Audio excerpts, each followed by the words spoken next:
You won't believe the audacity.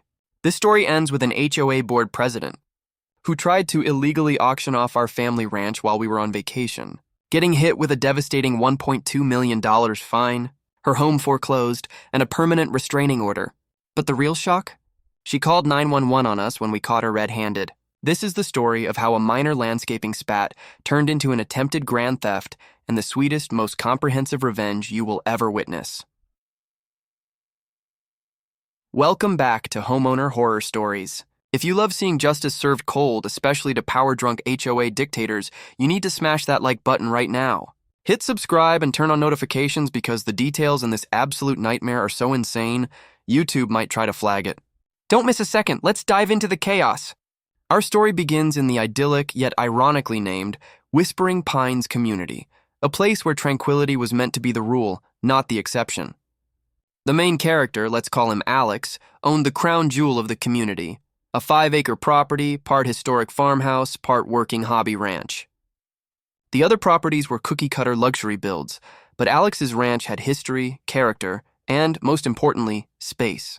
This space was the initial sin in the eyes of the HOA board, specifically its iron-fisted president, Penelope Thorne, a woman whose life seemed entirely dedicated to enforcing arbitrary rules and achieving a Stepford Wives aesthetic across the entire neighborhood.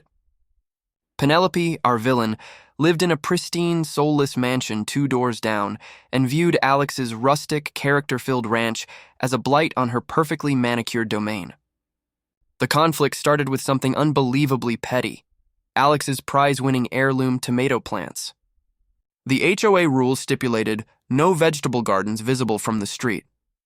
Alex's garden was set back 300 feet, completely hidden by an ancient cedar hedge. But Penelope claimed that if you stood on a ladder on her upstairs balcony and craned your neck, you could just make out the tops of the trellises. She issued a violation for visible agricultural activity, demanding the tomatoes be moved or destroyed. Alex, a reasonable man, offered a compromise. He'd reinforce the hedge with a 3-foot lattice extension, effectively creating a completely opaque wall. Penelope rejected it outright, her eyes narrowed with a zealot's certainty. "The violation is issued, Mr. Thorne," she sneered, emphasizing her own last name as if it were royalty.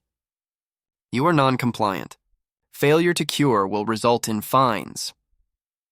Alex, knowing the rules were on his side, the original covenants only barred street-facing gardens, decided to ignore the escalating threat, believing it would blow over.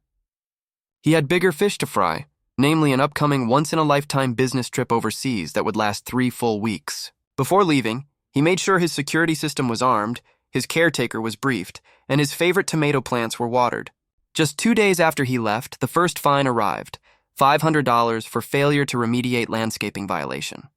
Then, the next day, another $1,000 for continued non-compliance.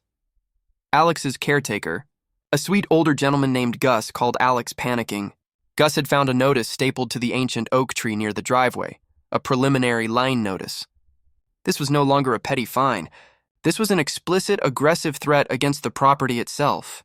Alex, stressed but confident in the law, told Gus not to worry, that the fine was invalid, and that he would deal with it when he returned. What Alex didn't know was that Penelope had already set the wheels in motion for a terrifying, illegal maneuver. Gus had noticed strange cars slowing down by the ranch entrance, taking pictures. One evening, Gus saw Penelope herself, dressed in an immaculate white suit, standing at the edge of the property line, talking intently on a phone, and pointing towards the back acreage. He couldn't hear what she was saying, but the expression on her face was predatory. The final clue, the minor cliffhanger, came when Gus found an unmarked white van with tinted windows parked down the road. Inside, 2 men were taking professional-grade, long-distance photos of the entire ranch, specifically focusing on the rear barn and the secluded main house. Gus, unnerved, tried to approach, but the van sped off. He left Alex a frantic voicemail. "Alex, something bad is happening. They are photographing the property. It feels like they are casing the place." Alex, halfway across the globe, listened to the message, dismissed it as paranoia, and settled in for a long flight. He had absolutely no idea he was about to land directly in the middle of a brazen, unbelievable, and completely illegal property seizure attempt orchestrated by the one person whose job was supposed to be protecting the neighborhood. The HOA board meeting minutes, which he had failed to read, contained a vague boilerplate agenda item: resolution of delinquent property fees, review and authorization of special collections procedure. The fine print was about to cost Alex everything. Alex's business trip ended 3 days early due to a sudden contract cancellation. He decided to surprise his wife and kids by cutting the trip short and arriving home unannounced late on a Friday afternoon, skipping the planned weekend travel delay. The plane landed, he grabbed a rental car and drove directly to the Whispering Pines community, a feeling of deep relief washing over him as he passed the stone entrance sign. The first thing he noticed was the sheer volume of vehicles parked along the street near his ranch, more than a dozen expensive cars, and a massive catering truck parked half on his lawn. "What is going on?" he thought, confusion quickly turning into alarm. As he pulled up to his own driveway, his mouth went dry. The gate, which was always locked with a heavy chain, was wide open. Strangers were milling about on his land, drinking champagne and examining his barns. A colossal white tent, usually reserved for weddings, was erected on his central lawn, directly over where his kids played soccer. He killed the engine and stepped out of the car, his heart pounding a frantic rhythm against his ribs. The air was filled with the low, excited murmur of a crowd and the amplified, booming voice of an auctioneer. He walked past a crudely taped sign on his front gate: "Property auction today. Foreclosed asset sale." Alex's blood ran cold. He ran the rest of the way up the drive, shoving past startled strangers in expensive suits. He burst into the main tent and the scene stopped him dead. There, on a makeshift stage, stood Penelope Thorne, radiant and smug in her white suit, holding a gavel. Next to her, a professional auctioneer was mid-sentence. "And so, ladies and gentlemen, for the starting bid of $2.5 million, you acquire not just 5 acres of prime, unrestricted land in Whispering Pines, but the immediate removal of this unsightly structure and the opportunity to build the luxury estate this location deserves. Do I hear $2.5 million? The auctioneer was gesturing toward Alex's historic farmhouse, his home. The crowd was packed with wealthy developers and curious neighbors. Alex felt a surge of adrenaline-fueled rage so intense it momentarily paralyzed him. This wasn't a threat. It was a full-blown illegal attempt at grand larceny. Penelope saw him first. Her face, initially a mask of self-satisfied triumph, instantly drained of color, going from crisp white to ashen gray. Alex, shaking with fury, stumbled onto the stage. "What the hell are you doing on my property?" he roared, his voice cutting through the stunned silence. The auctioneer, startled, stammered, "Sir, who are you?" "This is a court-ordered foreclosure sale, authorized by the Whispering Pines HOA board." Alex pointed a trembling finger directly at Penelope. "I am the owner, you moron. And that woman is committing a felony right now." Penelope, recovering her composure with shocking speed, stepped forward, her hand flying to her chest in a theatrical display of shock. She looked directly at the crowd and then, incredibly, back at Alex. "Security!" she shrieked. "Get this man off the property immediately. He is a trespasser. He is a known delinquent former owner and is disrupting a legally scheduled sale. He is threatening the board president." 2 burly men in cheap black suits, rented security, Alex realized, moved towards him. Alex, pulling out his wallet, flashed his driver's license and the title card for the property. "The deed is in my name, you maniac. I am Alex Thorne, the owner. The fines are disputed, there is no court order, and this entire event is a criminal conspiracy." The crowd began to murmur nervously, sensing the disaster. One of the men in black grabbed Alex's arm. Alex instinctively pulled away, shouting, "Get your hands off me! I'm calling the police!" And that's when Penelope Thorne delivered the absolute masterstroke of her villainy, the moment that defines her complete lack of moral compass. She pulled out her own phone, held it up for the crowd to see, and dialed 911. Her voice, now perfectly controlled and trembling with fake fear, cut through the noise. "Yes, I need the police immediately at 14 Oak Meadow Drive. We are the Whispering Pines HOA. We are currently conducting a legal, court-authorized foreclosure auction, and the former evicted homeowner has just broken onto the property. He is volatile, he is screaming, and he is threatening the board president and intimidating the bidders. He is illegally armed with a weapon." The lie about the weapon was a total fabrication, designed to trigger an immediate, aggressive police response. Alex stood there, surrounded by his would-be usurpers, the auctioneer and the HOA president, who was literally calling the police on him for being on his own land. The tension was unbearable. Alex, helpless and enraged, watched the entire sick charade unfold, knowing that the police, arriving to a 911 call about a volatile, armed trespasser, would instantly view him as the criminal, the one to be subdued. The crowd watched the bizarre standoff with morbid fascination. Alex's caretaker, Gus, arrived at that exact moment and started yelling, confirming Alex's identity, but Penelope smoothly pointed at Gus and told the 911 operator, "Yes, he has an accomplice. They've broken the lock on the gate." The police sirens were now audible in the distance. Alex, realizing he was about to be forcibly removed and possibly arrested, completely derailed, and unable to stop the auction, felt a crushing, frustrating helplessness, the major, soul-crushing cliffhanger. Alex's panic gave way to cold, clinical calculation. He had called his own lawyer the moment he'd seen the gate open. The lawyer, a sharp, aggressive property specialist named Marcus, was already on his way. But the police were closer. Alex knew he couldn't fight armed officers. He had to pivot. When the two patrol cars screeched to a halt, officers drawing their weapons and shouting commands, Alex immediately raised his hands, palms open, and calmly stated, "I am the owner, Alex Thorne. I have the deed and title. My lawyer is en route. The woman who called 911 is committing criminal fraud." Penelope, seeing the officers, instantly pointed at Alex and shrieked, "That's him! He threatened me. Arrest him." The officers, focused on de-escalation, separated the parties. One officer took Alex's ID. The other took Penelope's statement. Alex, calm now, pointed to his house and said, "Sir, I have 5 security cameras pointing at this spot. Every word spoken, including her 911 call, is recorded. I can give you the footage right now." The mention of video footage immediately shifted the officer's demeanor. A fraudulent 911 call is a serious offense. Just as the officers were preparing to review the video, Marcus, Alex's lawyer, arrived in a black SUV, barreling past the auction vehicles. Marcus, a bull in a suit, took charge instantly. "I am Marcus Vance, counsel for the property owner, Alex Thorne. This entire proceeding is illegal, null, and void. There is no court order, no legal writ of execution, and no valid lien. The attempted foreclosure and auction are a clear-cut case of criminal fraud, attempted theft, and conspiracy. Officer, I formally request you place Penelope Thorne under arrest for criminal trespass, attempted grand larceny, and filing a false police report." Marcus wasn't bluffing. He had done a quick search on the drive over. The HOA's resolution to foreclose required a 60-day notice to the mortgage company and a court-ordered judgment. They had neither. The liens were simply internal documents, and the fines, totaling less than $2,000, were pathetically insufficient to justify a multi-million-dollar property seizure. Marcus handed the senior officer a thick folder containing the deed, Alex's mortgage standing, and a printed copy of the HOA bylaws detailing the actual foreclosure process. The senior officer's face grew grim as he realized the depth of Penelope's deceit. He looked at Penelope, who was now sweating profusely, her confidence evaporating.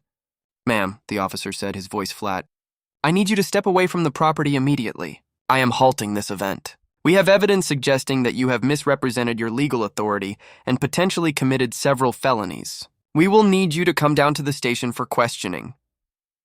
The crowd, watching the spectacle of the HOA president being publicly interrogated by the police, was completely silent. The core victory was achieved, the auction was stopped. But Alex and Marcus weren't done. The real resolution came when Marcus, after a quick conference with Alex, walked back to the center of the tent, holding the foreclosure sign. He ripped it down and addressed the remaining confused bidders and neighbors. "Attention, everyone. This is Marcus Vance. The attempted sale was fraudulent and illegal. However, since the board president, Penelope Thorne, acted with such reckless disregard for the law and her fiduciary duty, we will be initiating a lawsuit immediately, not just against her, but against the entire HOA board and the association itself, seeking punitive damages so extreme that the association will be bankrupt. Every single person on that board is now personally liable. I suggest you all retain counsel immediately because the liability here is immense." The remaining bidders, now terrified of being drawn into a massive property lawsuit, scattered instantly. The catering crew packed up their equipment in frantic haste. Alex's home was safe, the auction tent was collapsing, and the police were putting a very pale Penelope Thorne into the back of a patrol car. The fight was over, and the villain was in custody. The immediate fallout was spectacular. Penelope Thorne was released on bail, but the damage was irreversible. The local news had picked up the story of the HOA president arrested for attempting to illegally auction a 5-acre ranch. Alex, with Marcus's guidance, released the security camera footage to the media, showing Penelope's brazen performance, her 911 lie, and the moment she was cuffed. The public shaming was total and immediate.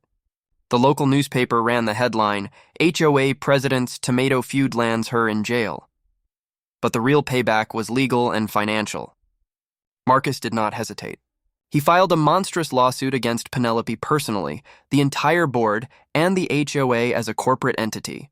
The charges were devastating: attempted grand larceny, criminal conspiracy, malicious prosecution, slander of title, and intentional infliction of emotional distress. The civil suit demanded $5 million in damages, a figure designed not just to compensate Alex, but to utterly obliterate the perpetrators. The HOA's insurance company took one look at the 911 tape and the deed evidence and immediately refused to cover Penelope or the other board members, citing willful criminal acts. The other board members, terrified, immediately resigned en masse, throwing Penelope under the bus faster than a NASCAR pit stop. They tried to claim they were just rubber stamps misled by her authority, but Marcus had proof they had all signed the resolution of collections document. Within 2 weeks, the HOA board had dissolved. The community was in chaos, now facing massive, uncovered legal liability. The primary target, Penelope, refused to settle. She believed delusionally that she was untouchable. Marcus was ready. He filed a motion for summary judgment on the slander of title and attempted conversion charges, which the judge granted almost immediately, citing the undeniable evidence of the recorded auction and the fraudulent documentation. This ruling allowed Marcus to move directly to calculating damages. The final judgment against Penelope Thorne personally was breathtaking: $1.2 million covering punitive damages, all of Alex's legal fees, and the emotional distress caused by the attempted theft of his family's home. The court immediately authorized a lien against her primary asset, her spotless, $1 million mansion 2 doors down from Alex. The payback was complete. The woman who tried to steal Alex's ranch was now going to lose her own home to satisfy the judgment. Her life was in shambles. Criminal charges pending, civil judgment secured, public humiliation absolute, and her HOA career ended in disgrace and financial ruin. Alex had not only won, he had effectively destroyed her ability to ever engage in such petty tyranny again. The community, once afraid of her, now treated her as a pariah. The long-term aftermath cemented Alex's victory. The HOA, due to the massive liability and the complete collapse of its structure, was legally forced to disband. The Whispering Pines community transitioned from a restrictive, covenant-heavy HOA to a simple, voluntary neighborhood association with zero enforcement power, a result that meant Alex could now grow his heirloom tomatoes right on his front porch if he wanted to. The property restrictions that Penelope had weaponized were null and void. But Alex wasn't finished with the sweet revenge. The final secondary move came 6 months later.